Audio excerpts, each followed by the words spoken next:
vamos a dar inicio a esta segunda sesión. Muy buenas noches. Vamos a dar inicio a la sesión. Bueno, pues prácticamente esta sesión es para revisar lo que tenemos en cuanto a los ejercicios. El tema básicamente es referente a lo que es la audiencia inicial, bueno, la etapa inicial, perdón, ¿no? Entonces, esta segunda unidad es referente a investigación inicial, que básicamente la primera pregunta que surge, bueno, pues, ¿qué es la investigación inicial? ¿Cómo surge? ¿Hacia dónde nos lleva todo este camino? ¿No? Entonces, bueno, pues en ese sentido, me gustaría preguntarle a alguno de ustedes qué es lo que abordamos en esta parte, en esta unidad, ¿no? José Antonio Piña, ¿cómo está? Muy buenas noches, ¿me escucha? Sí, sí, profesor. ¿Usted me escucha? Sí, claro que sí. Ok. Bien, ¿qué entendemos por esta fase, la fase inicial que es? Ok. Pues es en la primera fase ahora sí que de la investigación, cuando el Ministerio Público abre la carpeta de investigación al presentarse una denuncia o querella. Ok, correcto, muy bien, gracias, José Antonio. Eh, a ver, Stephanie García, ¿cómo está? ¿Me escucha? Hola, buenas noches. Sí, sí lo escucho bien. Hola, muy buenas noches. Eh, usted, ¿qué podría comentarnos acerca de qué son los requisitos de procedibilidad? Ah, perdón, maestro, la verdad es que no he podido ver la unidad. Disculpe, la verdad es que no he podido ver la unidad y no recuerdo bien. Ok, bueno, le Maestro, podría hacer, perdón, ¿mandé? maestro, perdón, buenas noches. ¿Me podría repetir la pregunta? Sí, la pregunta es en el sentido de qué son los requisitos de procedibilidad. Ok. Ok, a ver, Edgar, ¿lo escucho? Bueno, lo que tenía entendido de los requisitos eran los que se establecen, creo, si no me equivoco, en el artículo 16 Ajá, y que es referente a todo lo que es acerca de la denuncia y la querella, ¿no? ajá, así es, correcto. ¿Podría señalar qué diferencia habría entre una y otra? Sí, la denuncia es como la parte que podríamos hablar a la hora que vamos con el Ministerio Público y que hablamos a lo mejor de un delito en específico para que se persiga de manera en que pudiera ser como de oficio. Y la querella, si no me equivoco, es cuando va la víctima Ajá, y que también va a señalarle esto, pero si no me equivoco es por parte de la persona ofendida, ¿no? La que tiene que ir a presentarla. así es. Bien, va por el tema. Bien, correcto. Y ahorita lo vamos a comentar más a detalle, pero bueno, ahorita es una introducción. Bien, gracias, Edgar. Em, Buenas bueno, noches, buenas noches. hola, buenas noches. Buenas noches, profesor. Hola, muy buenas noches. Profesor, ¿Sí? yo encontré en la página de la Secretaría de Gobernación unos esquemas donde viene simplificado lo que es la audiencia inicial y me pareció muy bien porque viene de la cuestión de ver el imputado y cómo va el ciclo hasta llegar al tema de la audiencia inicial, ya sea con el comienzo de la denuncia o la querella, pero viene muy bien ejemplificado. Ok, ¿qué podría señalarnos de este aspecto de lo que vio en este cuadro?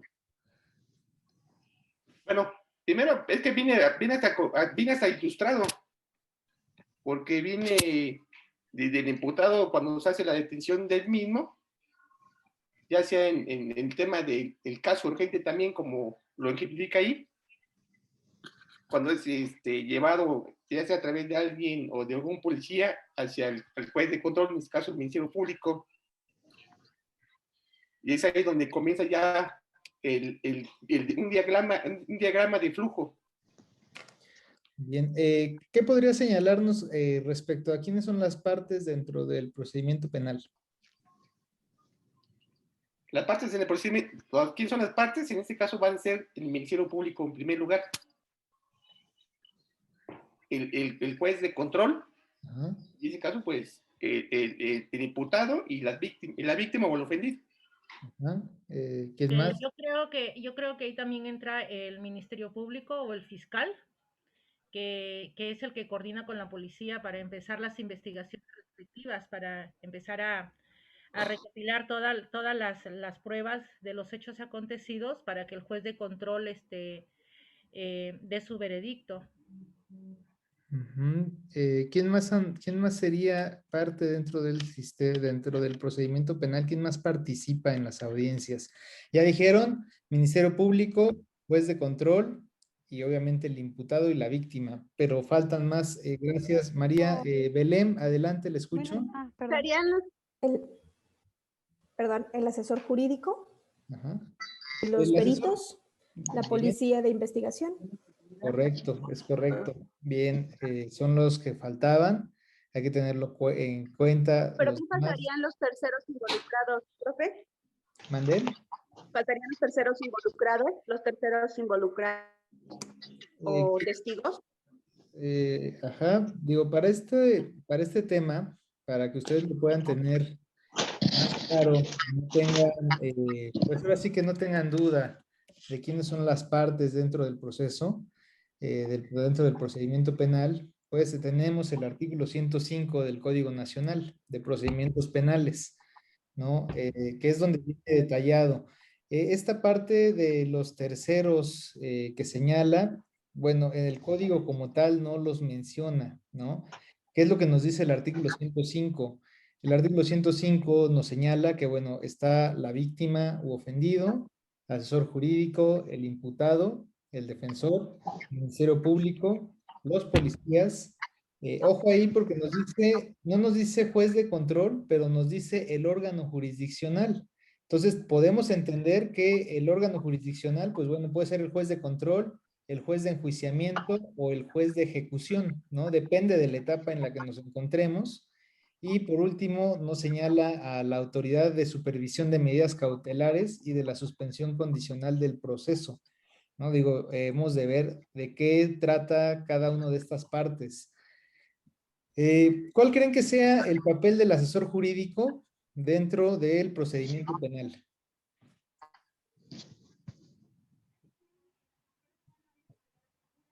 Yo creo que la parte más importante del asesor jurídico va a ser... Defender, asesorar a la víctima. Ok, gracias, Harumi. ¿Qué decía? Sí, en este caso, pues, ahora con las nuevas disposiciones de la presunción de inocencia es, en este caso, el imputado, ver si es o no culpable de lo que se le imputa, y por otra parte, la defensión de la víctima o el ofendido. Ok, gracias. Andrea, la escucho, por favor. Buenas noches. Es que yo, por ejemplo, leí que precisamente en una de las etapas para llegar a la etapa inicial, decía que en la hipotética situación que el fiscal tenga un caso y su intención de ejercer la acción penal con la solicitud de la respectiva medida cautelar, que sus intereses convengan, entonces tendrá que comunicar al acusado en presencia de su abogado y del juez de control por medio de una audiencia pública la formulación de la imputación. Y luego también leí que precisamente al abogado se le tiene que dar la carpeta de investigación para que pueda tener acceso el imputado a una defensa justa. Bien, gracias, Andrea. Aquí es importante una cosa, algunas situaciones las vamos a ver en el código y vamos a decir, ay, bueno, pues es que esos son los derechos, pero no necesariamente porque esté en el código va a acontecer así. Muchas veces llegan a suceder situaciones en la práctica que resultan totalmente diferentes. Me explico. ¿Cómo se da inicio al procedimiento penal? Recordemos que, bueno, está dividido y vamos a ver únicamente ahorita por lo que respecta a la fase inicial, ¿no? Esta parte que, bueno, ya la sesión anterior les había comentado, viene estipulada en el artículo 211 del Código Nacional, ¿no? La cual nos dice que, bueno, dentro de las etapas del procedimiento penal vamos a encontrar la investigación, que esta se va a dividir en dos fases, ¿no? Investigación inicial e investigación complementaria. Dentro de la investigación inicial, pues prácticamente es lo que se le conoce dogmáticamente, o bueno, en la doctrina, o en otros países, como investigación desformalizada, ¿no? En donde el Ministerio Público se allega de una noticia criminal. ¿Qué es la noticia criminal? Cuando se llega a cometer un hecho ilícito o un hecho con apariencia de delito, se lo pone del conocimiento al Ministerio Público y este a su vez llevará la investigación del delito, ¿no? Por ejemplo, se llega a tener algún hecho, alguna noticia que dicen, ah, pues es que se metieron a la casa del vecino a robar, pues bueno, este le va a llamar, posiblemente va a llamar a la policía para darle parte, ¿no? Al policía que acabo de llegar a mi casa y la vaciaron. Pues bueno, eso que tenemos es la noticia criminal. Voy aquí a silenciarlos. Ya si quieren hacer uso de la voz, me alzan ahí la manita, ¿no? Vía virtual. Entonces, eso es la noticia criminal, el primer acercamiento que se tiene con la autoridad y se puede hacer a través del policía de manera directa o bien lo podemos hacer a través de escrito, ¿no? A través de una denuncia escrita. Ahí es donde vamos a plasmar el hecho, la denuncia. Recuerden, requisitos de procedibilidad es lo que se ocupa para poder iniciar una denuncia, para poderle dar el trámite. Entonces, requisitos de procedibilidad tenemos denuncia o querella. La denuncia, como ya lo había comentado su compañero al inicio, pues la puede formular cualquier persona porque no necesariamente son de hechos propios, ¿no? Por ejemplo, si se llega a cometer un homicidio y un elemento de seguridad pública o un elemento de seguridad ciudadana se percata de este evento, él puede ir a presentar la denuncia porque hay un homicidio. Recuerden que los homicidios se siguen de oficio, ¿no? A ver, Karen, ¿me escucha? Claro, profesor. ¿Qué significa iniciar una denuncia? ¿Qué significa que un delito se sigue de oficio? Sí, hay algunos delitos considerados, bueno, que se siguen de oficio porque no necesariamente tienen que las partes ofendidas hacer la denuncia, sino que el Ministerio Público está obligado a seguir el trámite independientemente de que haya o no haya alguna querella, ¿no? Por ejemplo, si matas a alguien, este es un oficio, la violación es también de oficio. Ok. Una pregunta, ¿los delitos de oficio admiten perdón? No, los delitos de oficio no admiten perdón. Por ejemplo, en violación únicamente nos había comentado que se admitía perdón si era por parte del cónyuge, ¿no? Pero de manera general, pues no admiten perdón.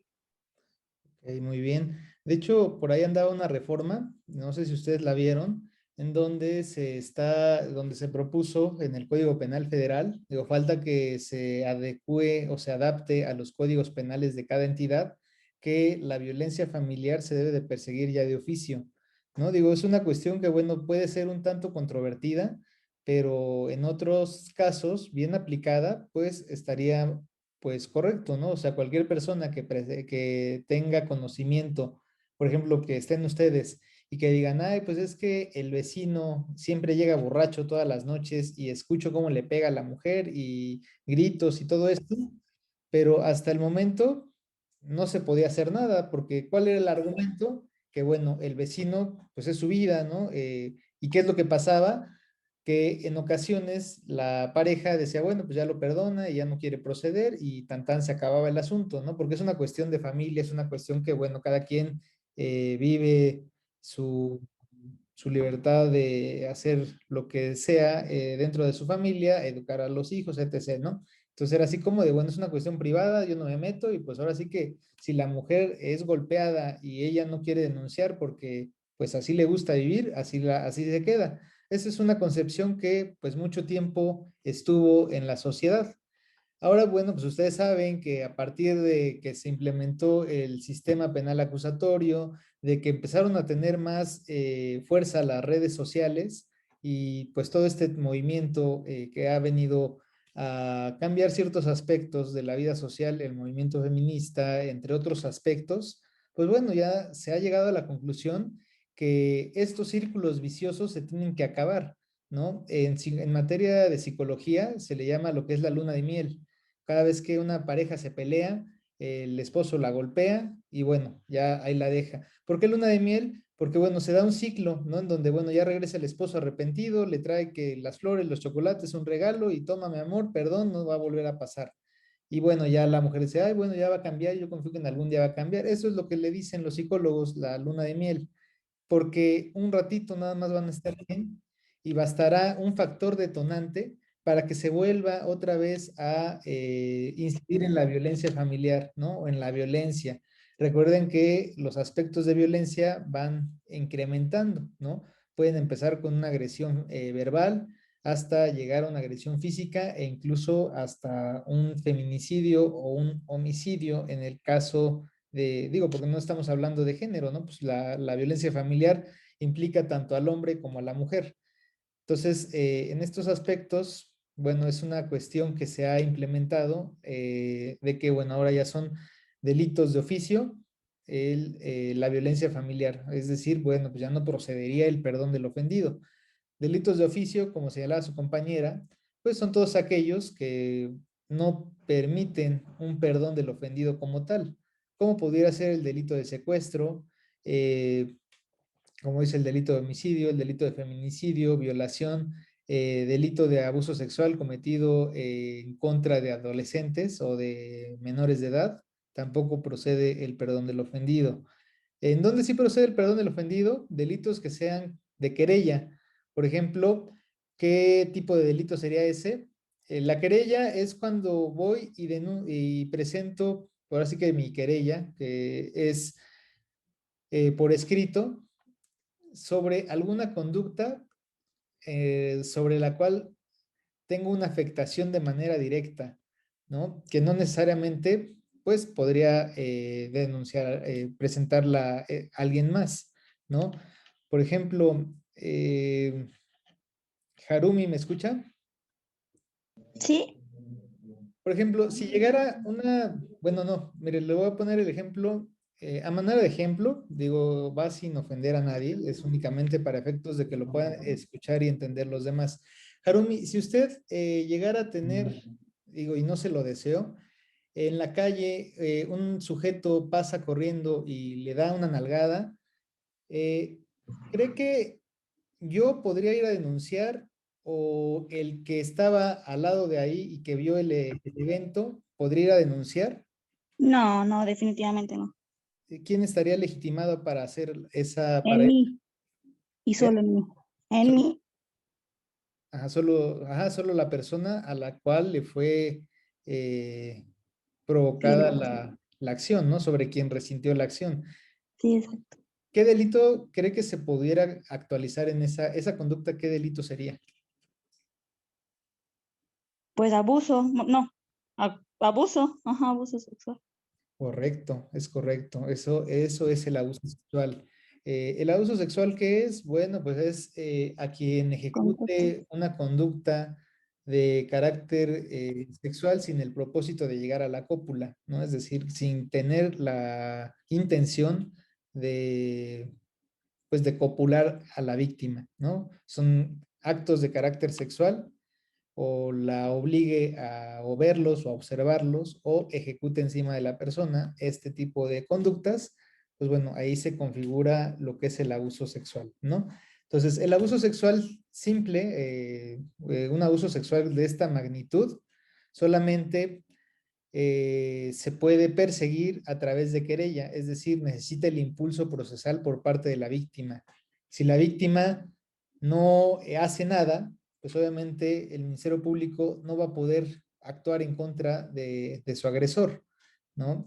Por eso es que, bueno, no sé si ustedes tengan conocimiento o hayan escuchado las notas recientes, digo, casos famosos, el de Nat Campos contra Rix, estos dos youtubers que, bueno, donde uno de ellos ya se encuentra con medida cautelar de prisión preventiva y está recluido en Reclusorio Oriente, ¿no? O el tema, por ejemplo, de Andrés Römer, que es igual una figura, pues algunos lo manejan como político, filántropo, incluso, bueno, era conductor de algunos programas, y que fue, digo, para quienes no conocen el asunto, digo, los invito a que lo busquen, lo googleen, Andrés Römer, les va a salir quién es, que está actualmente, trae algunas denuncias, tanto por abuso sexual, acoso sexual y alguna ahí por violación. Entonces, es importante poder establecer cuál es la diferencia, porque de ahí nos va a dar la pauta. ¿Cuáles son los delitos que el Ministerio Público va a tener que investigar aunque la parte ofendida no quiera? ¿Y cuáles son los delitos que la parte ofendida va a tener que estar impulsando? Va a tener que estar yendo a aportar sus pruebas, a decirle al Ministerio Público, aquí traigo más cosas para que continúes con tu carpeta de investigación. Dentro de la audiencia inicial, perdón, dentro de esta primera fase, que es la investigación inicial, dan de cuenta, el Ministerio Público recibe la noticia criminal, recibe la denuncia o recibe la querella para poder, pues, darle pauta a una carpeta de investigación o para iniciarla, que la carpeta de investigación es, pues prácticamente es el expediente, ¿no? Es un expediente que va a ir formado de diversas diligencias. Todo lo que haga el Ministerio Público lo va a tener que plasmar en esa carpeta de investigación. Karen, ¿le escucho? Disculpe, profesor, recuerdo haber leído en algún momento un artículo donde decía que delitos eran los que se seguían de oficio, pero no me acuerdo en qué artículo lo vi. ¿Nos puede Bien, facilitar? podemos hablar de algunos. Constitucionalmente nos habla de delitos de prisión preventiva oficiosa y de prisión preventiva justificada. El artículo es el artículo 19 constitucional y el 167 del Código Nacional de Procedimientos Penales. Ahí es donde vienen cuáles son de prisión preventiva oficiosa y cuáles son de prisión preventiva justificada. Nada más que hay que tener cuidado porque ahora con esta reforma, bueno, el hecho de que la violencia familiar se persiga de oficio no quiere decir necesariamente que se le va a imponer prisión preventiva oficiosa. Entonces, ahí hay un tema todavía que tenemos que abordar más adelante, pero lo que les podría decir, guíense por el grado de afectación del delito que se trata, ¿no? De ahí podríamos entender cuáles son los de oficio. Regularmente los delitos de oficio pues son aquellos de alto impacto, por ejemplo, delincuencia organizada, les había dicho homicidio, feminicidio, violación, son regularmente los que se van a seguir de oficio. Los de querella pues son los que admiten perdón del ofendido. Antes de la reforma que les comento, la violencia familiar en primer término, cuando era el primer acto de violencia, admitía perdón del ofendido, ¿no? Cuando era la primera denuncia. Ya la segunda denuncia se volvió oficiosa y cuando la violencia familiar implicara a menores de edad, ahí también era de oficio. Entonces, bueno, ahí ¿cómo lo van a identificar? Bueno, pues ahí tendrían que remitirse al Código Penal. Algunos delitos dicen, este delito se perseguirá por querella. Si no dice que se perseguirá por querella, pues bueno, tendrían que aplicar el principio de excepción. Dicen, bueno, pues a contrario sensu, que interpreto que si no dice que es por querella, posiblemente se siga de oficio, ¿no? Berta, Gracias. adelante. Gracias, ¿no? ¿De qué usted? Sí, maestro, entonces quiere decir que si el delito cometido sí puede tener perdón del ofendido, pero si ya es que lo ha hecho varias veces, ¿ya no aplica entonces? Esto es únicamente en el delito de violencia familiar, pero ojo ahí, porque acaba de haber una reforma. La reforma es reciente, es de este mes. en donde dice que el delito de violencia familiar no importa ya que sea una o dos veces, ya es de oficio. O sea, si, por ejemplo, si usted, María, ve a su vecino que se anda peleando y que le anda pegando a la mujer, se supone que ya podría ir a denunciar para que el Ministerio Público lo investigue. Anteriormente no, o sea, anteriormente nada más es la vecina o el vecino que sufren violencia, tenían que ir al Ministerio Público para denunciar, bueno, para querellarse, porque de otra manera, pues no podía proceder. Eh, Anteriormente que le hubieran dicho, bueno, pues usted, María, no puede venir a denunciar porque pues no le compete a usted. Es un problema de ellos. Si ellos quieren denunciar, pues se procederá. Pero si usted viene y denuncia, pues no podemos hacer nada. Actualmente con esta reforma ya se puede. O sea, ya pues, si usted ve, por ejemplo, dice, no, pues es que, digo, no sé si tenga hijos. Si tuviera hijos, dijera, ah, pues es que no sé, a mi hijo le pega la nuera, ¿no? Le pega su mujer. Pues bueno, y mi hijo no hace nada, pues bueno, yo como la mamá voy y denuncio. O sea, eso sí se puede hacer porque es violencia familiar y bueno, el Ministerio Público tendrá que seguir de oficio esa investigación. ¿Por qué digo hay que tener cuidado? Porque hay que adaptar el delito. Prácticamente no podemos aplicar un delito federal, en este caso, por ejemplo, de estos que son, por ejemplo, lo que es homicidio, violencia familiar, están en el Código Penal Federal, pero también los tenemos en los códigos penales locales. En el Código Penal local, por lo regular, siempre lo vamos a aplicar. ¿Cuál va a ser? ¿Cómo vamos a saber cuándo se va a aplicar un Código Penal Federal y cuándo se va a aplicar un Código Penal local? Es sencillo porque nos tendríamos que remitir al artículo 50 de la Ley Orgánica del Poder Judicial Federal y ahí nos dice cuándo se va a aplicar el Código Penal Federal. No es que existan dos tipos de homicidios, que digan, ay, pues es que hay un homicidio federal y un homicidio local. No, es uno solo, pero van a depender las circunstancias en las cuales se comete el delito. Por ejemplo, si ustedes se encuentran en el aeropuerto de la Ciudad de México y digo, no lo deseo porque pues digo, antes eran ejemplos de laboratorio, ahora pues son ejemplos que pasan en la vida real. Se desata una balacera en el aeropuerto de la Ciudad de México y matan a una persona, matan a un elemento de la Guardia Nacional. ¿Quién va a conocer de esa carpeta de investigación? Obviamente no va a conocer un ministerio público local, ¿no? Por ejemplo, la Fiscalía General de Justicia de la Ciudad de México no conocería de ese asunto. O tal vez sí, en un primer momento, pero tendría que declinar competencia a la Fiscalía General de la República porque se trata de un delito federal. ¿Por qué? En primera, porque el delito se está cometiendo en zona federal, ¿no? Y ese es uno de los primeros criterios. Y segundo, ¿quién es la víctima? La víctima es el miembro de la Guardia Nacional, un funcionario. ¿Qué tipo de función tiene? Pues es de nivel federal, ¿no? Vino a sustituir a lo que era la Policía Federal. Bueno, Guardia Nacional es un miembro de rango federal y por lo tanto se vuelve de orden federal esa carpeta de investigación, ¿no? Con la excepción de todo lo demás, va a aplicar el Código Penal local.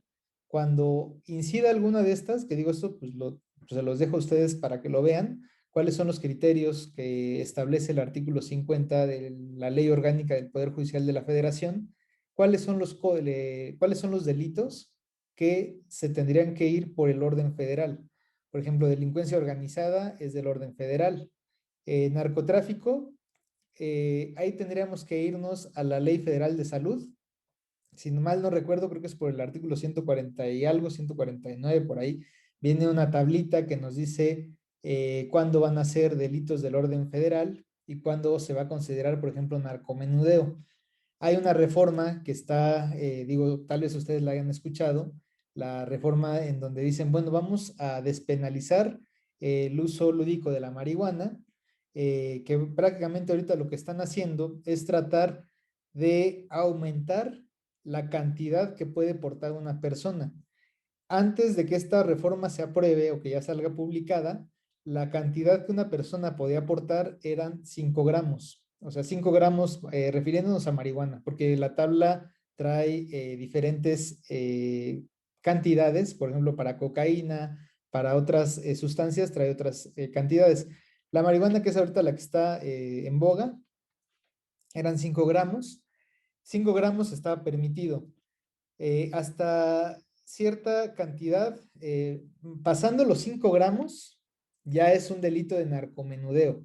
Y eso está reservado a los estados. Los estados pueden conocer o podían conocer cuando una persona trajera más de 5 gramos. Por ejemplo, si traigo 1 gramo de marihuana, pues no me va a pasar nada. Pero depende, o sea, porque hay muchos aspectos cómo se la puede encuadrar a una persona. Llevamos un tema, un asunto en donde dice, bueno, un individuo andaba en el norte del país y traía diversas cantidades de marihuana, ¿no? Entre ellas dice, bueno, traigo, por ejemplo, que traiga 2 gramos de marihuana, dicen, bueno, pues está permitido porque está dentro del límite. Pero, ¿qué pasa si el Ministerio Público dice, bueno, pues no se la voy a cuadrar por portación, porque la portación no se da? Se la va a cuadrar por transporte, porque el sujeto va a pasar o pretende pasar al otro lado, a Estados Unidos, y ya trae, no sé, trae su boleto de autobús o trae un boleto de avión que pretende irse a otro lado. Entonces dicen, ahí ya hay un transporte y el transporte pues sí es sancionado. El consumo, tal vez la tenencia no, pero el transporte sí se va a castigar. ¿Qué es lo que hace ahora? ¿Cómo lo haríamos federal ese delito de, por ejemplo, de lo que es ¿cómo se llama? Portación de droga o tenencia de droga, tener droga, ¿cómo se haría un delito federal?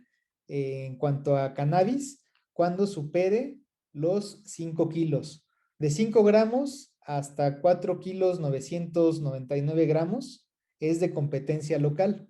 Pero si ya son de 5 kilos para arriba, si una persona trae, por ejemplo, 5 kilos 900, ya es competencia federal y ya se califica como pues sí, un delito de narcotráfico, ¿no?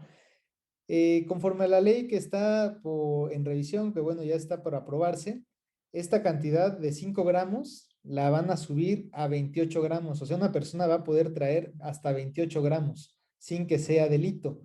Digo, habrá que analizar en qué términos se publicará esta ley para saber si se va a modificar, que obviamente se tendrá que modificar el tema del narcomenudeo, ¿no? Pero, pues bueno, esto es por esta primera parte, ¿no?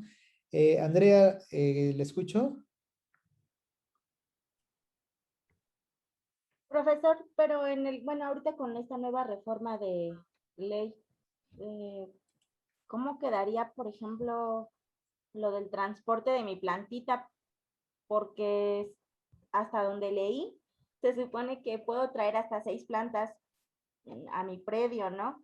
Entonces, para mi transporte, pues no estaría yo cayendo en un delito federal, profesor.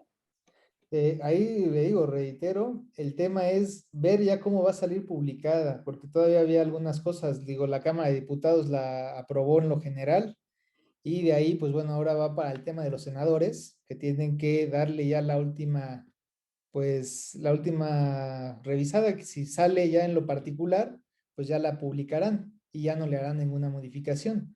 Pero en dado caso que digan, pues no nos parece algún tema, pues se va a modificar, ¿no? Digo, ahorita es únicamente, porque digo, de todas maneras, ahorita aunque usted quisiera tener una plantita, pues eso va a ser sancionado, porque ahorita sigue aplicando la ley vigente de la Ley General de Salud.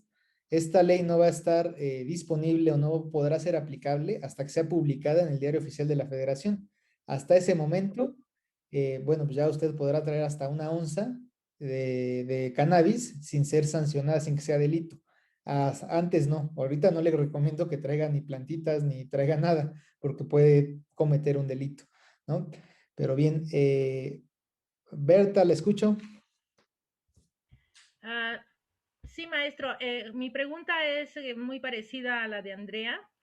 Estaba yo pensando, lo único que faltaría para que se haga oficial lo que aprobó la Cámara de Diputados es el reglamento, cómo aplicar la ley.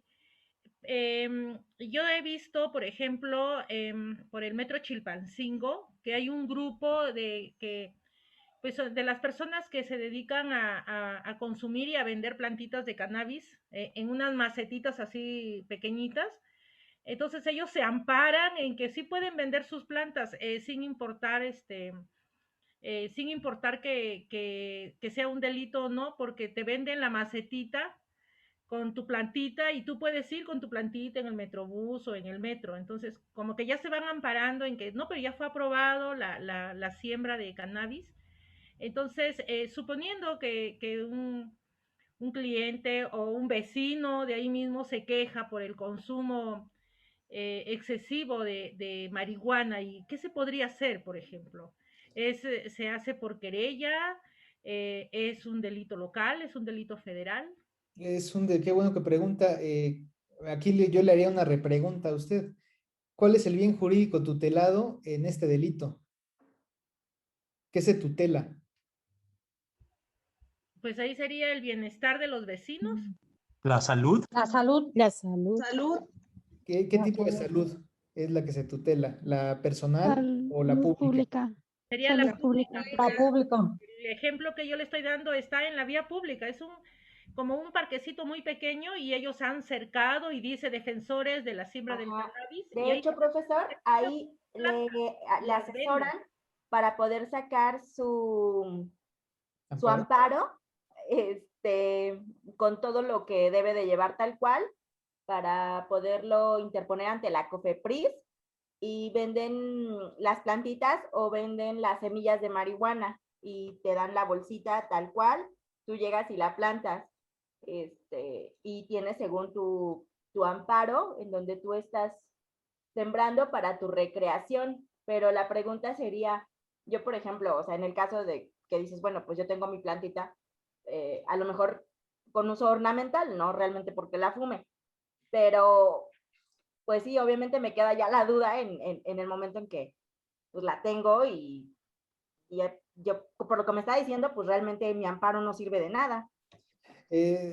Aquí depende, o sea, porque prácticamente si hay amparo, recuerden digo, no es nuestra materia, pero para que funcione esta situación, cuando uno presenta un amparo, ¿qué es lo primero que nos otorgan? Nos otorgan algo que se llama suspensión provisional, ¿no? Que es lo que otorgan, pues por de buena fe, el juzgador federal te otorga la suspensión provisional, da un periodo de 5 días para celebrar la audiencia incidental en donde va a resolver si te concede de manera definitiva o no esa suspensión. No porque yo vaya y presente mi amparo, ya quiere decir que lo puedo hacer. ¿Qué tal que está mal hecho el amparo y a la mera hora me desechan mi demanda? Pues van a venir obviamente por mí, ¿no? Entonces, pues eso yo no lo recomendaría. Digo, salvo quienes tengan ahí cuestiones que quieran realizarlo o hacer temas del uso lúdico de la marihuana, yo les recomendaría que se esperen tantito. Digo, este tema ya nada más que salga, en cuanto salga publicado, porque es más, el tema tanto del reglamento no tendría mayor problema. Aquí la situación es, una vez que salga publicado ya en el Diario Oficial de la Federación, ya ustedes ya lo pueden realizar, ya no necesitan amparo, pues ya la ley permite, ya lo permite, ¿no? Hay que ver cómo viene esa ley para ya hacer el análisis, un breve estudio y ver cuáles son las modificaciones, ¿no? Si vienen modificaciones obviamente a la Ley General de Salud y de ahí hacerlo. Sí se pueden amparar, pero bueno, pues ese es todo un tema que se tiene que seguir, ¿no? Es un procedimiento para efecto de que una vez que ya tengan su suspensión, pues bueno, ya pueden ahí traer su plantita y todo, pero en los términos legales específicos, ¿no? Porque bueno, recuerden que el tema pues es de las cantidades y los usos que se le van a dar. Entonces, es un tema nuevo, tema novedoso, pero bueno, pues ahí va caminando, ¿no? O sea, no hay tanto tema, no hay tanto problema. Eh, Regresando un poco a la cuestión de la investigación, hace algunos meses tuve un asunto en donde se lleva a cabo la detención de unas personas. Esto se da en el estado de Morelos. Se va circulando un vehículo con cromática de taxi entrando a Cuernavaca y de pronto le marca el alto uno de los elementos de tránsito. El vehículo se detiene, se bajan y bueno, le dice, bueno, pues ¿qué pasó? Dice, no, pues es que no traigo placas, perdón, el policía de tránsito dice, es que no trae placas, no puede circular. Dice, no, pero es que traigo un permiso. Dice, no, pero aquí no puede circular sin placas, el permiso no es válido para estar en otra entidad. Entonces, dice, bueno, pues disculpe. Dice, no, ¿cuál disculpe? Pues usted dígame cómo nos vamos a arreglar. La gente del taxi dice, pues, ¿de qué nos vamos a arreglar? ¿De qué o por qué? Dice, no, pues es que, pues usted dígame de a cómo, porque, pues si no lo tengo que detener, me lo tengo que llevar. Las personas eran dos sujetos. Dicen, no, pues proceda legalmente como pues, lo que corresponde conforme a derecho. Dice, pues si me va a llevar al corralón, llévelo, o si me van a poner multa, pues hágalo. Aquí están mis papeles. Y el de tránsito le dice, no, aquí las cosas no se hacen así. Dice, yo ya le di la oportunidad y usted no quiso tomarla, pues bueno, está bien, aténgase a las consecuencias. Y ellos le dicen, es una amenaza, tómelo como quiera. Se aleja un momento y llama, empieza a radiar, pues por vía radio, ven que hace unas cuestiones ahí por su radio, ellos se suben al vehículo, este sujeto pues atraviesa la patrulla ahí para que pues no se vayan, y en cuestiones, ya saben que estas situaciones se dan de minuto a minuto, que quién sabe cómo le hacen, que digo, no es por criticar, pero en ocasiones me ha tocado saber que pues está cometiendo un delito y tardan 10, 15 minutos en llegar. En este caso, demoraron aproximadamente 2, 3 minutos, ya estaban ahí aproximadamente 4 patrullas. Llegaron 4 patrullas, se lo cercaron, se bajaron los elementos y les dijeron, se acercaron y dijeron, bueno, pues aquí estas personas pues no quisieron cooperar, pues así que vamos a tener que proceder. Se acercan y le dice uno de ellos, de los elementos que había llegado, a ver, señor, abra su cajuela, muéstrame lo que trae. Le dice, bueno, pues le voy a mostrar la cajuela. Abre la cajuela y digo, para mala suerte de ellos, se traían un arma de balines de esas de gotcha, ¿no? Ahí la traían en la cajuela. Le dice, uy, ¿qué cree, jefe? Acaba de caer el bueno. Dice, aquí está el bueno. Dice, ¿el bueno de qué o para qué? Dice, a ver, usted cállese. Dice, a ver, véngase para acá, lo jalan, los esposan y los suben a la patrulla y se los llevan. Se llevan igual el vehículo. Esto sucede aproximadamente entre 8 de la noche y 9 de la noche. Los llevan al Ministerio Público, a la Fiscalía de allá del Estado de Morelos, los ponen a disposición. Pero antes de ponerlos a disposición, los ingresan a un cuarto, que es como cuarto de, pues donde está lo de policía de investigación, ahí los tienen. Curiosamente, la puesta a disposición la hacen hasta la 1 de la mañana. O sea, imagínense, la detención se da a las 9 de la noche y la puesta a disposición ya con la carpeta comienza a la 1 de la mañana. ¿Qué es lo que argumentan los policías? Le dicen al Ministerio Público, aquí te ponemos a disposición a 2 personas que se les marca y ahorita les voy a contar cómo viene la puesta a disposición. Dice, estábamos haciendo un rondín cuando de pronto vemos un vehículo sin placas que está estacionado al lado del camellón y vemos que hay 2 personas que están en la parte de la cajuela, la cajuela está abierta, por lo cual al echarle la luz de la patrulla, observamos que uno de los sujetos trae lo que pareciera ser un arma en la cintura fajada, por lo cual, pues bueno, nos da pauta ya para acercarnos y decirles, pues suelte el arma y ponga las manos donde las podamos ver.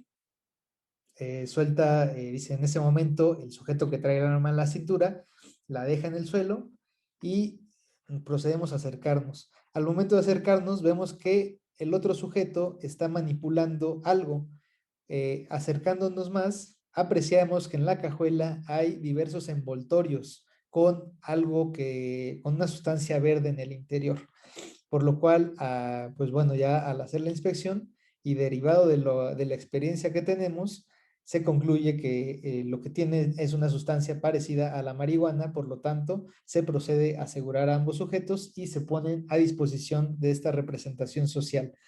¿Qué es lo primero que hace el Ministerio Público en este caso? Bueno, lo primero que se hace es tomar, obviamente, la entrevista de los policías, ¿no? Del primer respondiente. ¿Quién es el primer respondiente? Pues es el primero que tiene contacto con el hecho o con el posible delito, ¿no? Entonces le toman la entrevista a los 2 policías en este sentido que yo les he platicado, que ustedes podrán observar, pues es totalmente distinta a cómo ocurrieron los hechos. Toman la entrevista de los policías, les ponen a disposición el vehículo y les ponen a disposición 83 bolsitas con sustancia adentro. ¿Qué es lo que tiene que hacer el Ministerio Público para corroborar que se trate de marihuana en este caso? ¿Qué creen que es lo que tiene que hacer? Bueno, pues tendrían que revisar los envoltorios, ¿no? Esa es la La idea, pero no intervienen ahí alguien más, por ejemplo, como los peritos. Exacto. Hacer una prueba de reactivos, ¿no? Hacer un examen químico, ¿no? Exacto. ¿Cuál es su apellido para anotarla aquí en la lista? González Velázquez. Ok, González Velázquez. Correcto. Es correcto. Aquí el tema, quien hace el análisis, pues obviamente es perito, ¿no? Tiene que meter un oficio, bueno, tiene que hacer su oficio el Ministerio Público para que solicite la intervención de peritos, ¿no? Peritos en materia de química, que van a ser los que van a hacer el análisis de la sustancia que se encontró. ¿Qué es lo que le va a decir? Bueno, perito, te remito esto que me trajo la policía para que me determines qué es. El policía dice que es algo que parece marihuana, pero ¿qué tal que es orégano? Entonces, pues tú, perito, analízalo y me lo das. ¿Cuál es el trámite que le da el perito? El perito, obviamente, aquí debe existir algo que se llama cadena de custodia. La cadena de custodia la inicia el primer respondiente. Es un formato en el cual el policía primer respondiente hagan de cuenta que dice, bueno, en este acto estoy recogiendo o estoy embalando 83 bolsitas con contenido de sustancia verde. Firmo para su conocimiento, ¿no? Eso, el policía se lo va y se lo entrega al perito y el perito le va a tener que firmar quién es el que está recibiendo. Perito tal, en tal especialidad, ¿qué es lo que está recibiendo? 83 bolsitas con sustancia verde, porque no saben hasta ese momento qué es, y lo firman. Esa cadena de custodia tiene que ir agregada en la carpeta de investigación porque nos va a dar certeza de quiénes han estado interviniendo, quiénes han estado manipulando la evidencia, ¿no? Para evitar de que luego digan, no, pues es que no eran 83, eran 100 bolsitas, ¿no? ¿Y dónde están las demás? No, ahí para eso está la cadena de custodia, para que todo cuadre y esté de manera correcta. Entonces, una vez que ya lo recibe el perito, ¿qué es lo que hace? Bueno, el perito va a hacer, obviamente, va a documentar esta situación y va a decir, bueno, para la muestra, para saber de qué se trata, yo voy a ocupar 20 gramos, ¿no? O voy a ocupar 2 gramos de lo que me remitiste. Lo primero que va a hacer es pesar las bolsitas, decir, bueno, cada bolsita cuánto pesa. Y bueno, cada bolsita pesa aproximadamente 5 gramos. En su conjunto, pues bueno, ya sobrepasaría la cantidad que está permitida por la Ley General de Salud, ¿no? Ahí ya habríamos, pues probablemente habría ya un delito. Entonces, el perito pues va a pesar todo y va a sumar pues el peso total.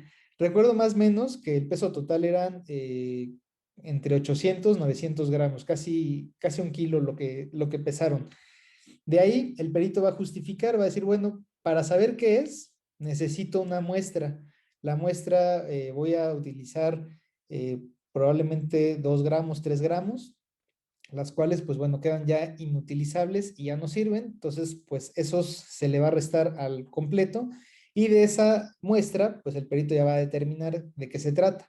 En el asunto que les comento, pues obviamente llega a la conclusión que es cannabis y regresa pues todas estas 83 bolsitas las regresa al Ministerio Público con su cadena de custodia respectiva. Entonces, ya habiendo acreditado que hay cannabis, que efectivamente el peso sobrepasa lo permitido, ¿qué es lo que seguiría?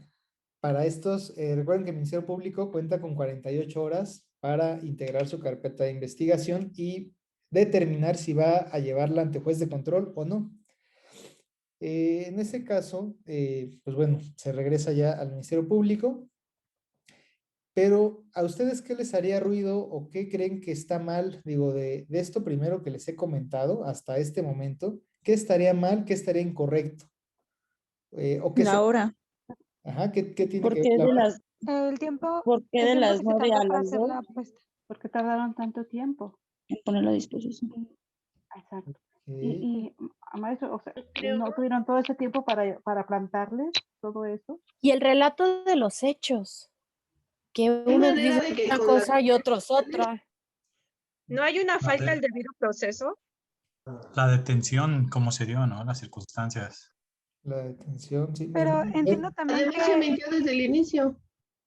sí, miren, vamos a hacer algo para efecto de que no se sí, lo que mencionen las pasa, digo, participaciones. los hechos ocurrieron en 1 hora y hasta la hora de la detención hubo tiempo suficiente para que los policías que estaban haciendo uso o abuso de poder pudieran sembrar evidencia, ¿no? Podrían ellos manipular de tal manera que aparezcan como culpables. Pienso yo que ahí los peritos también tendrían una opción de hacer el estudio de huellas digitales, qué huellas digitales hay en las bolsitas y en todo lo que encontraron, si es que están las huellas digitales de los implicados. Es correcto, Berta. De hecho, bueno, a ver, les iba a comentar, vamos a hacer algo, los voy a silenciar y para efecto que no se me crucen las participaciones con la manita levantada, así como están ahorita, les voy tomando su participación para que, bueno, pues podamos ahí escucharlos, ¿no? Eh, bien, ya los anoté aquí. Andrea, ¿la escucho? Bueno, es que a nosotros ya nos pasó una situación así, de hecho, precisamente con delitos contra la salud. Pues lo primero es que no te dicen por qué te detienen. Eso está súper mal.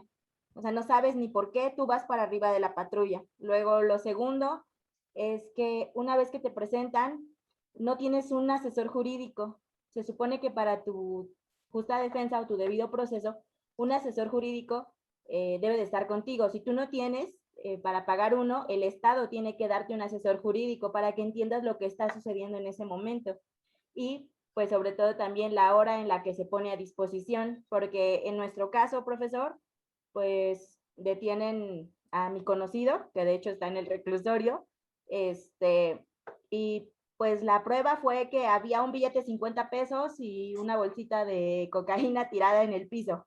Esa era la prueba de los policías federales, y obviamente porque no se pagó la extorsión, ¿no? Él sigue ahí adentro, y aparte no tiene derecho, ¿cómo se dice?, a beneficios de ley, porque lamentablemente por cuestiones ajenas, bueno, no ajenas, pero sí por descuido, es reincidente por un homicidio imprudencial. Hace muchos años, lamentablemente como es mecánico, pues pone el gato de uno de los coches mal, uno de los chalanes se sube se pone en la parte de abajo del coche, se le cae, muere y él va al reclusorio, sale, pues el tiempo que debió de haber pagado, pero ahorita con esta situación, pues él ya no tiene beneficios. Ok, nada más Cindy, ahí ojo, porque no es el asesor jurídico, recuerda, el asesor jurídico es de la víctima, y en este tipo de delitos, la víctima es la sociedad, bueno, la ofendida es la sociedad, más bien yo creo que se refería a la defensa, ¿no? Que, bueno, la Al defensa, abogado. el abogado defensor, que es el que tenía que haber hecho ahí el caso concreto, ¿no? Pero bueno, ahorita hago algunas precisiones, gracias, ya le puse ahí su participación. Jazz, ¿me repite su apellido, por favor? Y bueno, y su... González Velázquez. Ajá, Me llamo Yasmín González Velázquez para servirle. Claro. Perdón por no ponerlo en mi nombre. No se preocupe. Yo considero que lo que está mal fue el tiempo que transcurre entre el momento en que los detienen y hasta el momento que son presentados ante, bueno, los ponen a disposición ante la autoridad. Son muchas horas que podrían justificar una detención. Se me fue la palabra. Bueno, que no fue, que no está bien integrada la detención, ¿no? Legal. Se me fue ahorita. Que es Exacto, legal. una detención ilegal, ¿no? Muy bien, correcto. Bueno, ese Correcto, es así, ya aquí la anoté. Y una pregunta, ¿quién tiene aquí la manita levantada? Su nombre, por favor, porque no me aparece, creo que es su número de cuenta. No recuerdo su nombre, por favor, adelante. Yo, Cristina Rodríguez, maestro. Adelante. Yo lo que veo aquí, desde el inicio, falta aplicar los principios que habíamos comentado la semana pasada. El principio, por ejemplo, de contradicción, las personas, los oficiales o la policía, ante el Ministerio Público están exponiendo pues el supuesto delito, pero en la parte, en el relato que nos comenta, en ningún momento la parte acusada está pues contradiciendo las acusaciones que está recibiendo. Pienso que ahí no se está aplicando el principio de contradicción. Y con respecto al principio de continuidad, también pienso que no se está aplicando porque no hay una continuidad. Desde las 9 de la mañana que fue la detención hasta la 1 de la tarde son muchas horas, no hay una continuidad. Y en ese periodo de tiempo, o sea, se presta, cualquier persona puede interpretarlo de una forma que no es la correcta, ¿sí? Y también la igualdad ante la ley, ¿sí? Así como los oficiales pudieron acusar a las personas, también las personas acusadas pueden tener la misma validez para pues que sus argumentos tengan el mismo valor de quienes los están acusando. Igual la igualdad entre las partes, ¿no? Estos son los principios que creo que no se están aplicando. Ok, bien, lo checamos ahorita. Gracias, gracias Cristina. Edgar, adelante, lo escucho. Bueno, buenas noches. Una vez. Bueno, sí. Sí.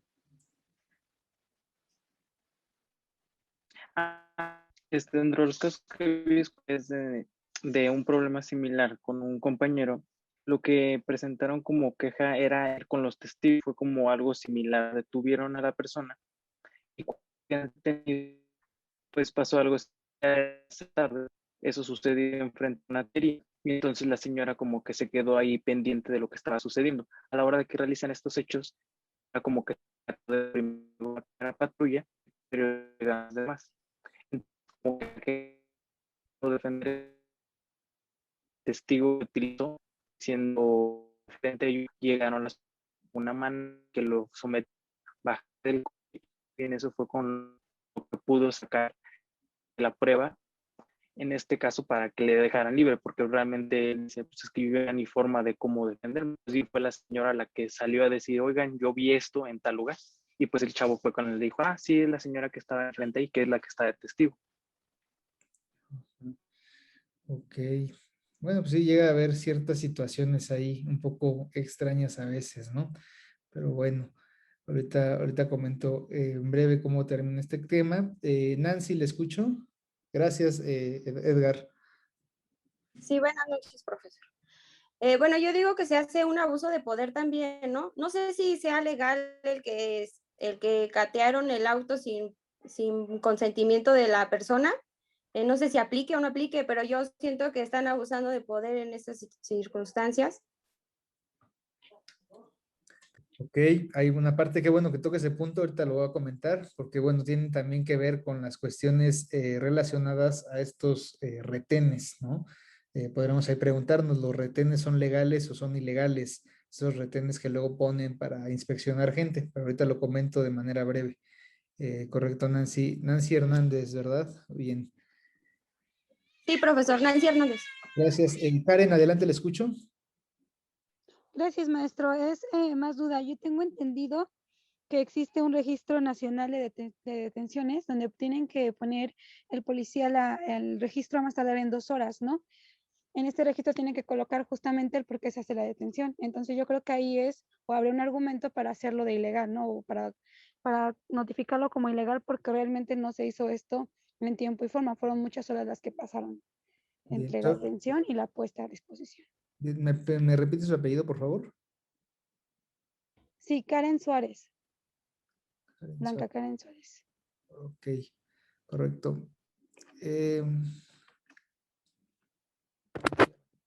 Bien, en efecto, es importante lo que comenta su compañera Karen, porque sí, debe existir este registro nacional de detenciones. Y esto, pues, regularmente debe de coincidir con la puesta a disposición. En este caso, de lo que les he comentado, el Ministerio Público llevó a cabo la solicitud de audiencia inicial y se fue ahora sí que ante juez de control. Curiosamente, este Registro Nacional de Detenciones, pues obviamente no coincidía con las horas, ¿no? Los policías los detienen desde las 9 de la noche y en el Registro Nacional de Detenciones aparece más o menos 10 de la noche y el inicio de la carpeta de investigación está a la 1 de la mañana. Entonces, con esto, pues obviamente hay dilación, ¿no? Porque incluso al momento de solicitar la audiencia inicial, ya habían pasado más de 48 horas, se habían pasado más o menos, ya iban como 49 horas de lo que estaba estipulado. Si contamos a partir desde que se inició la detención hasta que se lo llevan ante juez de control. Entonces, ¿ahí qué es lo que hay? Pues obviamente hay una ilegalidad. Recuerden que en el tema de la audiencia inicial se tocan diferentes temas, ¿no? Que es el control de la detención, de ahí se pasa a formulación de imputación, posteriormente oportunidad para vincular a proceso, imposición de medida cautelar y término para investigación complementaria.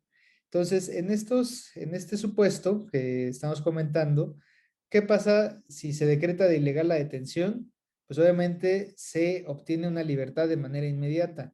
Entonces, en este caso, pues fue lo que se argumentó, ¿no? Hay una ilegal detención porque hay una dilación en la puesta a disposición, lo cual violenta el artículo 16 constitucional que dice que toda persona que sea detenida debe ser puesta de manera inmediata ante la autoridad competente. Y aquí obviamente pues eso se violentó. ¿Qué efectos trae que pasen este tipo de situaciones? El efecto es obviamente que todo lo que actúe la policía o los que lo detienen, todo lo que hayan encontrado se vuelve de igual manera, se vuelve ilícito y no puede ser utilizado para continuar con la investigación. Es decir, el Ministerio Público no va a poder hacer uso de nada de lo que fue encontrado de manera ilícita, porque todo esto se vuelve ilícito de igual forma. Eso es lo que se conoce como la teoría del fruto del árbol envenenado, ¿no? O sea, eso que encontraron de manera ilícita hace que todo lo que se encontró, pues ya no sirva. Por lo tanto, nunca existió la droga, nunca existió la supuesta arma que le habían encontrado a la persona. Y con eso, con ese argumento, pues simplemente, pues ya ni siquiera el vehículo puede ser utilizado como medio o transporte de la droga. Y en ese caso, pues se decretó obviamente de ilegal la detención y los elementos fueron, las personas, pues van para afuera, ¿no? Liliana, le escucho.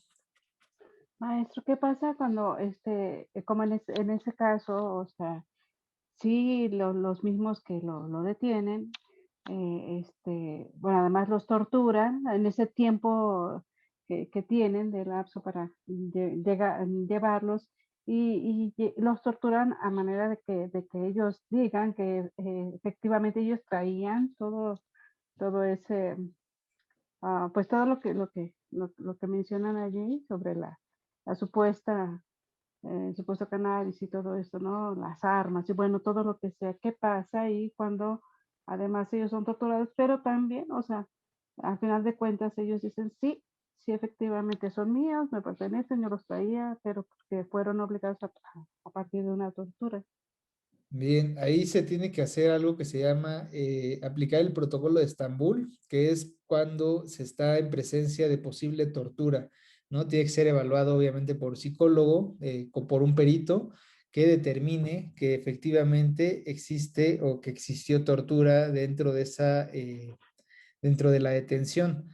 Que obviamente en caso de que se pueda comprobar, pues bueno, los efectos va a ser que el juez de control decrete que esto es ilícito, que la detención pues es ilegal y además se tiene que dar vista al Ministerio Público para que inicie una carpeta de investigación en contra de los servidores públicos, ya sea de los elementos que hubieran podido estarlo torturando, ¿no? Pero bueno, este es un tema ya un poco más complejo porque, bueno, pues sí tengo ahí un tema que me gustaría verlo más adelante, de ser posible, en donde efectivamente hubo tortura por parte de los elementos aprensores para que se declarara culpable a las personas que habían detenido de un homicidio, ¿no? Y pues bueno, todo este proceso pues estuvo viciado, se aplicó el protocolo de Estambul y al final del día pues estas personas pues quedaron en libertad pero pues sí tuvo que pasar un poco de tiempo para que llegaran a esta fase, ¿no? Muchas gracias, maestra. No hay que a usted de la Cruz, Liliana. Zoara, le escucho, por favor. Profesor, buenas noches. Con respecto a lo que estaba comentando Liliana, por eso es importante que todos tengan a sus abogados presentes, precisamente para que no se modifiquen las declaraciones, para que no las cambien, para que en el momento de declarar y que cuenten los hechos, tengan a su abogado para que no puedan cambiarlos de modo de que los puedan afectar a ellos. Es importante, pero no necesariamente eso nos garantiza que hagan las cosas bien. ¿Saben qué es lo que llega a suceder en ocasiones? Les nombran al defensor de oficio y permiten que se lleven a cabo estas prácticas. Entonces dicen, no, pues nunca se le violentaron derechos, siempre estuvo con su defensor. Entonces no hubo ningún tema pues en esta situación, ¿no? O sea, ese es, el tema aquí es que a veces el defensor de oficio no necesariamente cumple las funciones que deben de ser. Les voy a comentar algo que pasa luego en la práctica, que incluso recientemente en un asunto que llevé en la semana, me lo comentaron. En la semana tuve que acudir a una audiencia fuera de la Ciudad de México, me fui a otra entidad, y me dice, fíjense cómo me dice la fiscalía, estábamos en un delito de homicidio, y me dice, íbamos para audiencia de revisión de una medida cautelar, porque pues ya ven que vino el tema de pandemia, la persona fue detenida en el año 2019, precisamente en marzo, y pues bueno, ¿cuánto tiempo ha pasado del 19 de marzo 2019 al 18 de marzo de 2021? Pues ya son 2 años. La Constitución nos señala en el artículo 20, creo que es el apartado B, fracción octava, más o menos, dice que ninguna detención, que ninguna persona podrá ser privada de su libertad sin que se le dicte sentencia por más de 2 años, ¿no? O obviamente puede estar privada o retirada de su libertad por más de la pena de la que se establece en un delito. Entonces, ninguna persona puede estar sujeta a medida cautelar de prisión preventiva por más de 2 años sin que se le dicte sentencia. Entonces, pues bueno, vino el tema de pandemia y pues obviamente ya se estaban venciendo estos 2 años, pero obviamente la persona trae a sus defensores, ¿no? Defensores particulares, defensores algo aguerridos, que ahí andan ahí comentando y debatiendo y siempre se oponen y siempre traen argumentos. Me dice la fiscalía, dice, híjole, dice, ahora sí la tenemos un poco complicada porque traen defensa particular. Dice, si fuera un defensor de oficio, esto sería más sencillo porque se habla con el defensor de oficio, se le sabes que no te opongas y pues sale más rápido, ¿no? O sea, lo podemos llevar más rápido. Imagínense, digo, ahí porque iba como asesor jurídico, pero si a mí me hubiera tocado ser defensa, pues obviamente esto es algo aberrante, ¿no? El tema de que las partes se pongan de acuerdo para que el asunto salga rápido y pues no tengan que batallar. Y esto se da, no nada más se da en las entidades, me ha tocado también saber que se da en Ciudad de México y en otros lados, donde el defensor conoce al Ministerio Público cuando son de oficio, se conocen y prácticamente ya hasta llevan, pues ya van preparados. Luego dicen, oye, es que el juez tiene curso o tiene un compromiso, entonces nos pidió que de favor la difiriéramos. Para eso, tú, defensor de oficio, vas a decir que no estás impuesto de la carpeta, que necesitas un tiempo razonable y el juez la va a diferir. O sea, imagínense, se supone que esto no debería de pasar. Las partes no tienen por qué conocerse ni hablarse. Sin embargo, es una situación que pues impera en algunas ocasiones y pues que ojalá llegue el momento en el que esto se pueda erradicar, ¿no? Montserrat, ¿la escucho? Bueno, yo iba a comentar a lo que decía la compañera anterior, que de que tener a los abogados presentes cuando hacen la detención, pero muchas veces no hay forma de poder comunicarse con ellos, ni siquiera con los mismos parientes, porque puede darse la situación de que el juez dé la orden de presentación y los policías detienen a la persona, pero, o sea, una orden de presentación es muy diferente a una orden de detención. Ah, sí, claro. Entonces, ahí, o sea, los mismos oficiales pueden detener a la persona, dejarla incomunicada, presentar los actos de tortura que comúnmente se presentan y aunque se presente el protocolo de Estambul, es tan irónico que no pueden liberar a las personas muchas veces. O sea, me ha tocado verlo y no, no es posible. De hecho, les quitan los teléfonos y los imposibilitan la comunicación. Incluso pueden pasar un día detenidos y las personas no pueden saber ni siquiera dónde está. Ujú, así es, totalmente. Gracias por su participación, por su intervención. Como les dije desde el inicio, una cosa es lo que vemos en el código y otra cosa es lo que se llega a hacer en práctica, ¿no? En donde muchas veces pues les da por cuadrar los hechos. Y pues todas estas situaciones, por mucho que uno alegue de derecho de defensa, etc., si los asuntos traen línea, pues hay que litigarlos de otra manera, ¿no? Hay que hacer lo que se le llama el litigio estratégico, en donde hay que involucrar tanto a derechos humanos como al órgano interno de control y en ocasiones ponderar la pertinencia de hacer un llamado a los medios de comunicación y redes sociales para que el asunto prospere. Muchas veces, aunque nosotros pongamos una queja ante derechos humanos o una queja ante el órgano interno de control, si el asunto está muy viciado, pues hay que recurrir a, ¿cómo se dice? Hay que recurrir a redes sociales o incluso a medios de comunicación, porque solamente así, incluso hasta el trato a la víctima o el trato al imputado cambia, ¿no? Porque ya le dan ahora sí el debido seguimiento y ya hasta la autoridad se pone ahora sí que a disposición y empieza en un papel real de servidor público, ¿no? Ya ahora sí ya cambia la cosa, pero pues esto va a depender mucho del tipo de asunto del que se trate, ¿no? Soara, la escucho de nuevo. Sí, profesor, en ese tipo de casos precisamente no se puede manejar, por ejemplo, por derechos humanos, el hecho de, como dicen, si no dejan comunicarse a alguien con un familiar, con un asesor, se están violando derechos humanos. Entonces, ¿se puede aplicar de esa forma?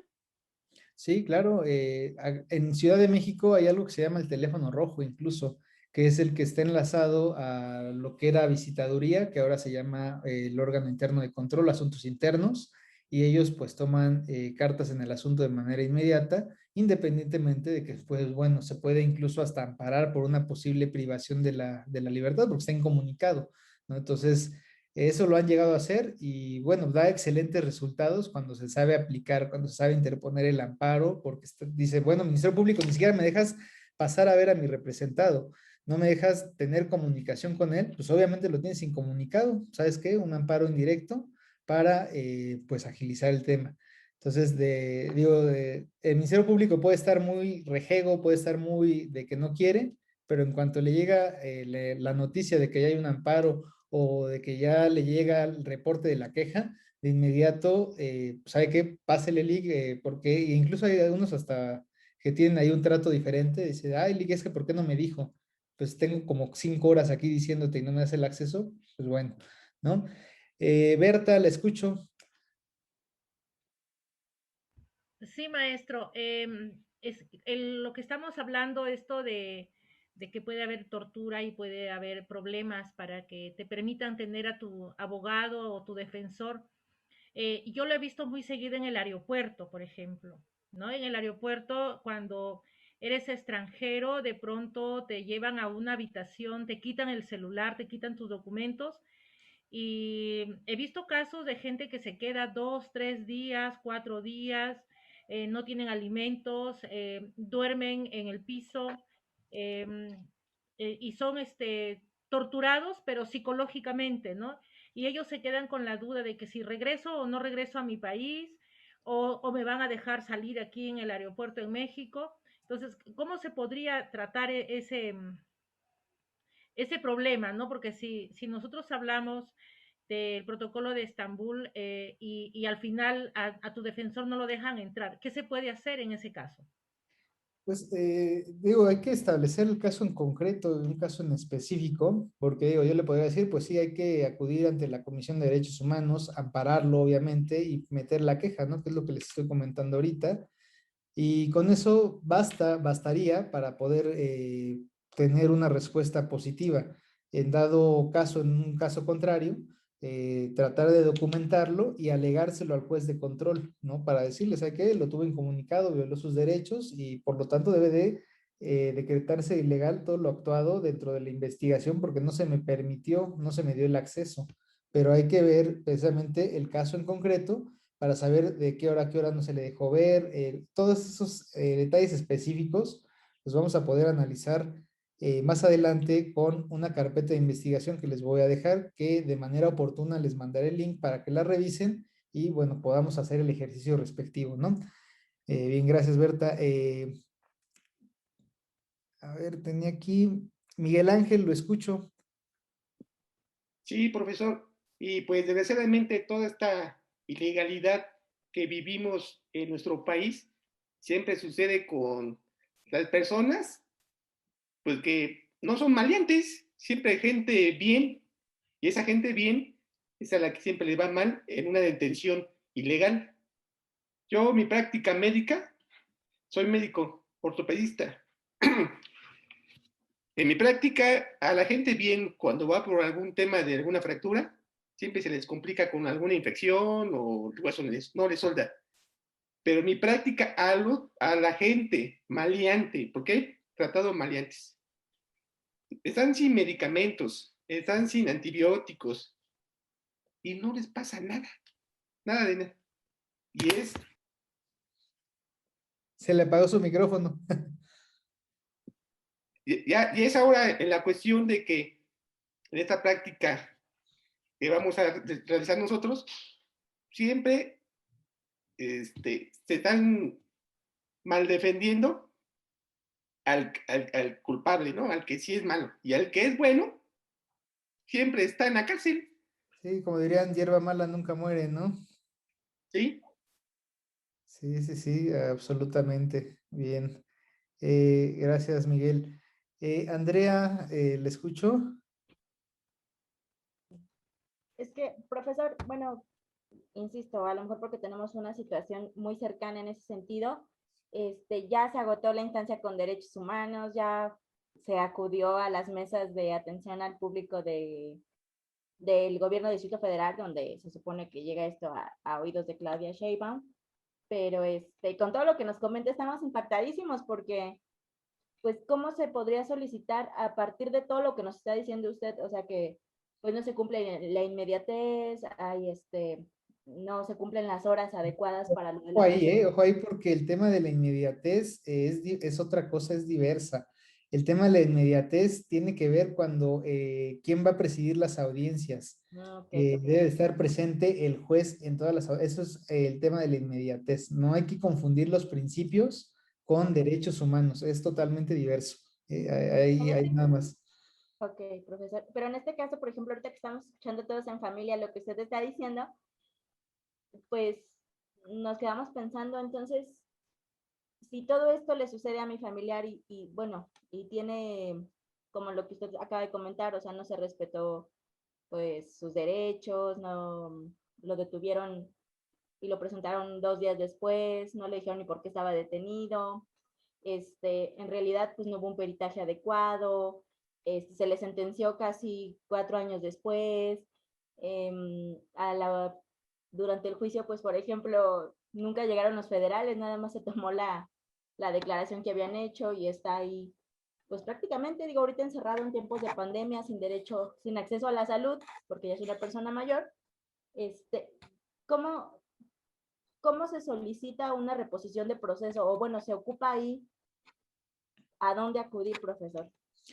Bien, mire, ¿le parece bien si me manda mensaje y lo comentamos ya de manera más específica? Porque necesita hacer algunas precisiones, necesito varios más datos para poderlo hacer. Mire, le voy a hacer un ejemplo. Miguel anda por ahí.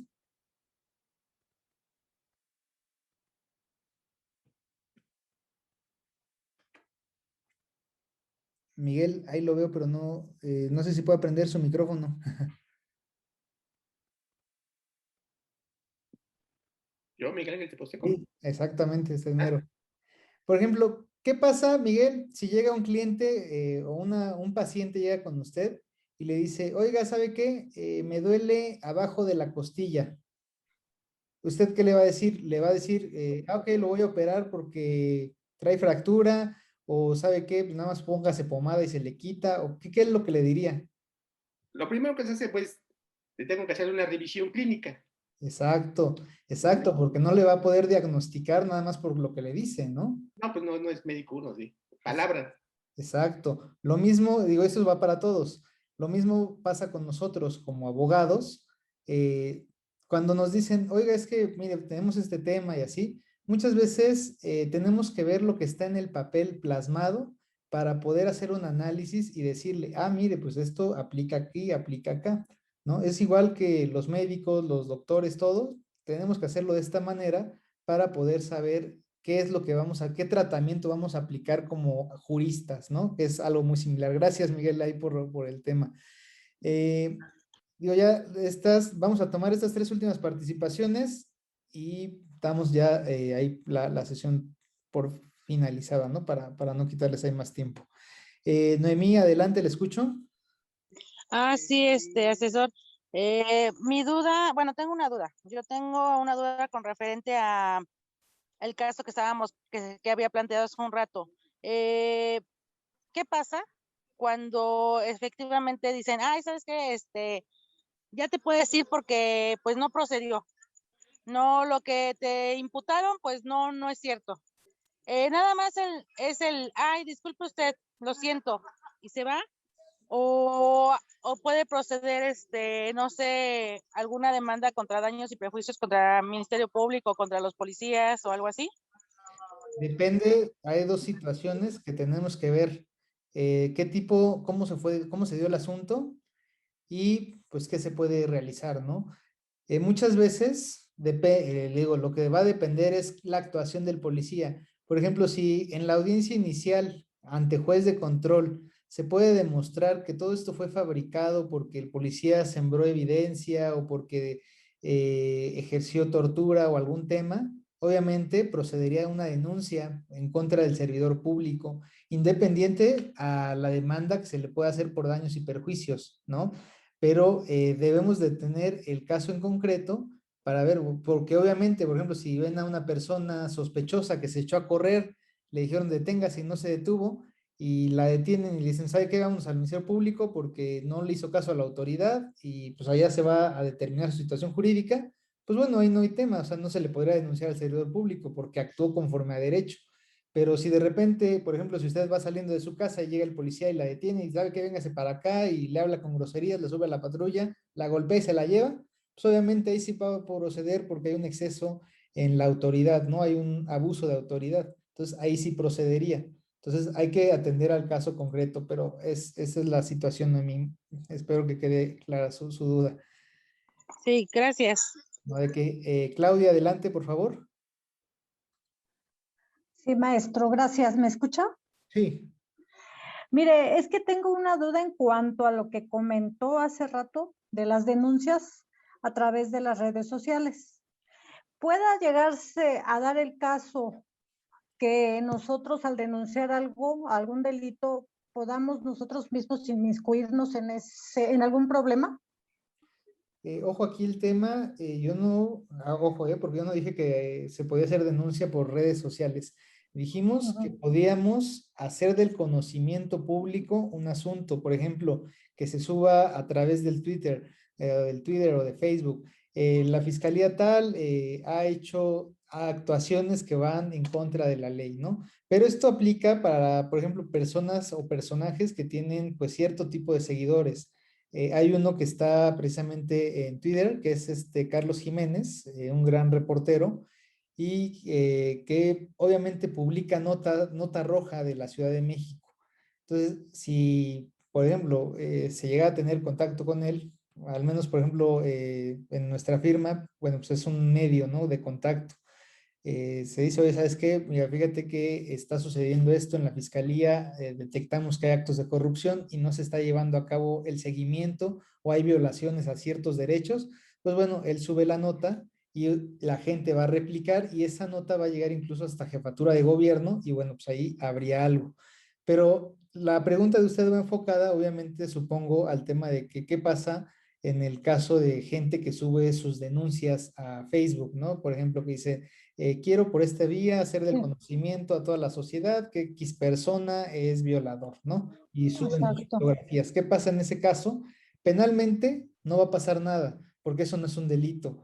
Probablemente pueda usted, pueda ser demandada o pueda demandar a la persona por la vía civil, ¿no? Pero, pues bueno, ahí tendría ya que verse el caso en específico. Pero penalmente no procede nada.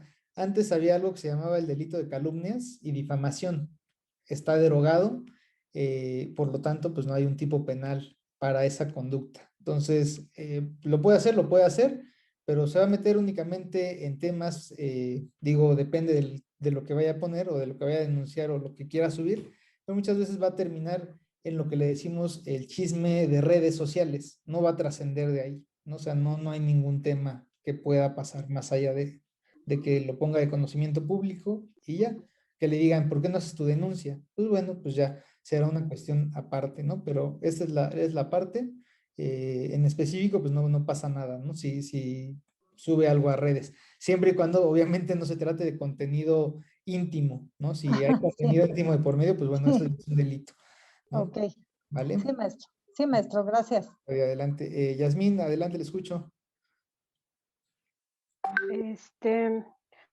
Bueno, yo estaba escuchando las participaciones de mis compañeros, lo que hemos llevado de la clase, y me surge, no duda, sino, bueno, es una opinión, ¿no? Creo que todos estamos opinando respecto a las diversas instituciones de las que ha mencionado, pero lo vemos desde el punto de vista de agraviados. Creemos que Derechos Humanos nos va a apoyar, y a veces esa institución en específico, en lugar de apoyar realmente dentro de un proceso, le da más facilidad a la verdadera gente delincuente, los protege de más. Yo, en mi opinión muy personal, usted decía hace un momento, es bien diferente la práctica a lo que se ve en la teoría, y considero que la intervención de derechos humanos dificulta más el bien llevar de un proceso a facilitar que éste llegue a buen término de una forma rápida, ¿no? Porque pues en la práctica lo que me ha tocado ver es que dificultan, hacen más lento el avance del proceso, ¿no? Y obviamente a la gente que nos sentimos agraviadas, pues creemos que es una forma de agilizar nuestra situación, pero le da mayor protección a los delincuentes. Creo que a estas alturas de lo que estamos viviendo actualmente es una forma de garantizar más los derechos de los delincuentes que de nosotros como sociedad. Bien, ya. No sé. Digo, sí, digo, esto es así, y digo, podríamos incluso señalar, porque creo que sería aplicable, ¿no? Digo, cada quien podríamos decir conforme nos fue o como nos trata el sistema, pero bueno, le voy a poner desde la experiencia propia, tanto como defensor como asesor jurídico, en ocasiones cuando los asuntos se empiezan a atorar porque que el Ministerio Público extravió un dictamen o que, por ejemplo, se le dijo a la víctima, ve a practicarte un dictamen en materia de psicología y el perito determinó que no tenía daño psicológico, pues bueno, ahí sirve la comisión para efectivamente emitir alguna recomendación o hacerle presión al Ministerio Público para que reconsidere lo que está haciendo. Digo, ya después, si nos da tiempo en otra clase, porque digo, eso da para otra materia totalmente de cómo se hacen valer las resoluciones de la comisión, ¿no? Porque muchos dirían, pues eso es un elefante blanco que ni sirve, nada más está ahí porque sus recomendaciones no tienen fuerza vinculatoria. Pero ahí yo difiero un poco, digo, si nos da chance la otra clase, lo podemos comentar. cuáles son los alcances que Claro. puede tener una recomendación de la comisión, ya sea nacional o de la estatal. Y además, bueno, eso por la víctima, pero al imputado, por ejemplo, hay otros asuntos en donde el Ministerio Público violenta los derechos del propio imputado y, bueno, da pauta para incluso hasta libertad. Le digo, no lo comento porque ya no nos da tiempo, pero hubo un asunto en donde se incriminó de mala manera a una persona y no fue, o sea, se metió amparo, se metieron quejas, todo, y todo fue negado, todo le dijeron al imputado no, no es procedente, todo está conforme a derecho, le giraron orden de aprehensión, igual lo tratamos de defender por todas las vías y nadie quiso darle entrada. Únicamente fue la Comisión de Derechos Humanos la que admitió a trámite la queja y efectivamente determinó que había violaciones al debido proceso, emitiendo una recomendación, y esta recomendación tuvo un alcance muy importante porque llegó a la fiscal general de justicia, a la hoy fiscal, porque en ese tiempo todavía era procuradora, llegó a ella y el efecto que le dio fue obviamente que tuvieron que iniciar carpetas de investigación contra los ministerios públicos que habían, pues que habían seguido el juego para incriminar a esta persona, y obviamente pues esa orden de aprehensión queda sin efectos y quienes se fueron a la cárcel, ahora sí que fueron pues el Ministerio Público que ya había iniciado una carpeta de investigación porque hubo ahí una serie de violaciones, ¿no? Que después las comentaremos, digo, ya por la hora que marca ahorita, pero muy, muy acertado su comentario, Yasmín. Incluso hay una recomendación, que igual se las voy a mandar ahí al grupo, donde la Comisión Nacional de Derechos Humanos reconoce que hay una violencia institucional hacia la víctima, ¿no? Que a la víctima pues no se le ayuda por parte de las fiscalías, etc. Ya se las compartiré y las podremos comentar después. Gracias, Jazz. Última intervención, Beth. Buenas noches. Buenas noches. Última intervención, Beth, ya para Hola, buenas noches, profe. la escucho, adelante. Sí, solamente quería comentar, creo que a veces, o bueno, en este caso estamos comentando acerca de los implicados y de los ofendidos, pero debemos recordar que también es que la ley o no es que los jueces le den favoritismo a los delincuentes, sino que también tenemos que recordar que ellos también tienen sus derechos constitucionales y en base a eso también es que los defiendan o no es que les den un trato preferencial, sino que de alguna manera ellos también tienen ciertos derechos. Entonces, claro, a veces no son como utilizados, ¿no? Pero también es algo que ellos constitucionalmente pues tienen derecho a. Sí, sí, totalmente de acuerdo. Sí, tiene razón, digo, pues hay muchos factores ahí, ¿no? Pero bueno, le agradezco. ¿Su apellido cuál es? Rodríguez Sánchez Elizabeth. Ah, ok, sí, la anoté bien. Correcto. Pues bueno, hemos llegado a la conclusión de esta sesión. Como ustedes pueden ver, hay muchísimo tema. Prácticamente una hora y media no nos da para poder analizar un módulo. Pero bueno, pues espero que se vayan con lo mejor de la sesión, que se vayan con más dudas para que, pues bueno, las puedan investigar y las podamos comentar en las sesiones siguientes, ¿no? Les voy a pasar la asistencia correspondiente. Una vez que ya les haya tomado la asistencia, si gustan retirarse, adelante. Yo al terminar de tomar la asistencia, pues bueno, ya estaré cerrando la sesión, ¿correcto? Entonces,